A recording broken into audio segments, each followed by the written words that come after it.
हामीले गरेको कामहरू लगभग 3.5 वर्ष हुन लाग्यो। यो वर्ष त बाँकी नै छ। कामहरू भर्खर सुरुवात भइरहेको छ। योभन्दा अगाडि हामीले अब जनतासम्म बोलेको कुराहरू खास गरिकन शिक्षा क्षेत्रमा, खानेपानीको क्षेत्रमा, भौतिक पूर्वाधारको क्षेत्रमा हामीले बोलेको थियो। त्यो विषय हामीले लगभग पहिलाको तुलनामा राम्रो छ भन्नुपर्छ। अब सडकहरू हेर्नु पर्दाखेरि पहिलाको कस्तो थियो र अहिले कस्तो छ। हामीले सडकको क्षेत्रमा वर्षैभरि चल्ने खालको एउटा त्यो किसिमले बनाउनुपर्छ, त्यो किसिमको स्तरोन्नति बन्नुपर्छ, त्यो किसिमको सडक बन्नुपर्छ भन्ने हामीले धारणा बनाएको छौँ र त्यो अनुसार काम भएर पनि राखेको छ। र नयाँ खन्ने सडकहरू लगभग हामीले मलाई लाग्छ आगामीदेखि यो आउँदो सालदेखि नयाँ सडकहरू सायद खनिँदैन होला, लगभग कुरा पनि भएको छ। र अब यो मुख्य सडक अरुण नगरपालिकाको सदरमुकाम प्याउलीदेखि यामपाङ आउने सडक हामीले मुख्यतया कालोपत्रे गर्छौँ भनेका थियौँ र पैसाको क्षमता अनुसार त्यो गर्न सकेको छैन र पनि पहिलाको तुलनामा धेरै कामहरू भएको छ। पहिलाको सडक त्यस्तो थिएन। अहिले लगभग त्यो वर्षैभरि पनि जस्तै पानीमा पनि प्याउली सदरमुकामसम्म जान सकिन्छ, अटोहरू बाइकहरू जान सकिन्छ। त्यसले गर्दाखेरि त्यो सडक राम्रो ढङ्गले यसमा पनि 1.70 लाख पैसा छ। त्यो ठेकदार हिजो नै आइसक्यो, सम्झौता भइसकेको छ। त्यो नाली खन्ने काम, ग्राभेल गर्ने काम हुन्छ, त्यसले गर्दाखेरि सडकहरू राम्रो बन्छ। र यतापट्टिको सडकमा लगभग 1 करोड पैसाभन्दा बढी छ।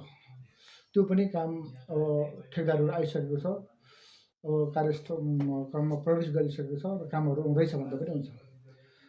र अर्को अब शिक्षा क्षेत्रमा हामीले अब पहिलाको स्कुल कस्ता थियो, अब हामी आइकन कस्तो भयो भन्ने कुरा हामीले यो तल्लो भेगको स्कुलहरू, विद्यालयहरू खास गरिकन दाउन्ने, भालडुङ्गा, मेनपुर, राजमाटीको स्कुलहरूलाई हामीले बर्खाको टाइममा अत्यन्त गर्मीले गर्दाखेरि केटाकेटीहरू चाहिँ विद्यार्थीहरू चाहिँ निधाएर बस्ने, त्यसले गर्दाखेरि त्यो ठाउँमा चाहिँ हामीले सिलिङको व्यवस्था गर्नुपर्छ। हामीले सिलिङको व्यवस्था गऱ्यौँ र बाँकी रहेको अलिक माथि भएको देउराली गैरीछापको विद्यालयहरूमा पनि हामीले त्यो गरेका छौँ र प्लस्टर गर्ने काम पनि गरेका छौँ।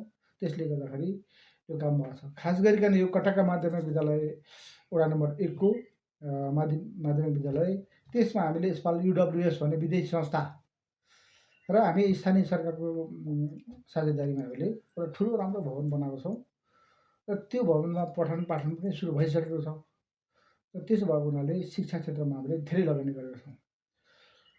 र अब एउटा गुम्बा पनि हामीले धार्मिक क्षेत्रमा यो खास गरिकन जनजाति समुदायको निम्ति, यो जनजाति समुदाय चाहिँ अब बौद्ध धर्ममा प्रति विश्वास राख्ने हुनाले बौद्ध धर्मको चाहिँ गुम्बा, मगर, तामाङ, राईहरूको चाहिँ यो बौद्ध धर्म हुँदो रहेछ प्रायः जसो।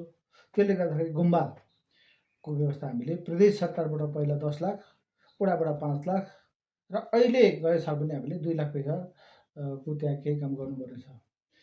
र त्यो अझै पनि 10 लाख जति काम भयो भने, पैसा छुट्याउन सक्यो भने त्यो पनि राम्रो बन्ने छ भन्ने छ।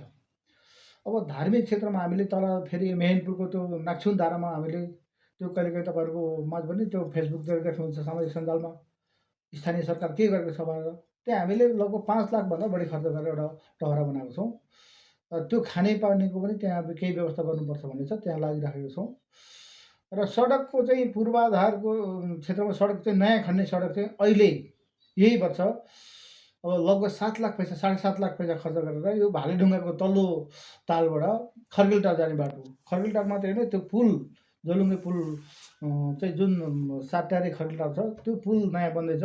त्यो पुलबाट पारी जाने बाटो पनि हो, शङ्खसभा तुमलुङटार जाने बाटो पनि, त्यो काम पनि सम्पन्न भइसकेको छ। र कुणेलै घाटमा यो चाहिँ त्यो ठुलो घाट हो, यो यामपाङभरिको घाट हो, यामपाङ होइन चम्पे, प्याउली, यो तिहारी भेन्दाको पनि घाट हो। त्यो घाटमा चाहिँ अब मलामी जाँदाखेरि चाहिँ अब बस्ने मान्छेहरू छैन, त्यो ठाउँ छैन। अब बर्खाको असार साउन घरमा त्यहाँ बस्ने ठाउँ पनि छैन, खानेपानीको व्यवस्था पनि छैन, खोला नालाहरू पुरै भल बाडिएर खानेपानीको व्यवस्था छैन। त्यसले गर्दा हामीले पहिलो वर्ष 3 लाख खर्च गरेर राम्रो टहरा बनायौँ।